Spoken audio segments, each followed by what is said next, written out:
উনি ফোন দিয়ে বলতেছেন যে আমি অমুক। তো আমি বললাম হ্যাঁ বলেন। তো উনি বলতেছিলেন যে আমাকে সব হুজুররা কিন্তু চিনে, খুব নেগেটিভভাবে বলতেছেন, মানে হুজুরদের সব সাইজ করি আমি, আমার নাম সব হুজুরদের মুখস্থ। আপনার সাথে আমার প্রথম কথা হচ্ছে, এটা হলো শুরুতেই কথা না।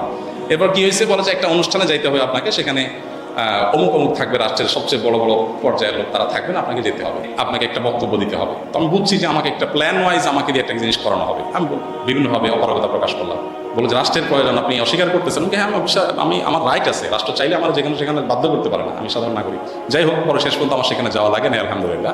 তার জন্য যে কত মূল্য দিতে হয়েছে, কত থ্রেড, এগুলো হজম করতে হয়েছে, সকাল বিকাল পালায় বেড়াইতে হয়েছে, বিভিন্নভাবে টোপ দেওয়া হতো যে সরকারি এই সুবিধা নেন ওই সুবিধা নেন। আলহামদুলিল্লাহ কখনো সেই সুবিধাগুলো আমরা গ্রহণ করি নাই। তো এরকম একটা পরিস্থিতি এই দেশে তৈরি হয়েছে যে আসলে আমরা কেউ যে খুব ভালো ছিলাম বা ভালো থাকতে পারি সেই সুযোগ কারোরই নাই। এরপরও আমরা আসলে সংগ্রাম করে চেষ্টা করে যতটুকু সম্ভব চেষ্টা করেছি অস্তিত্বটা টিকে রাখার জন্য।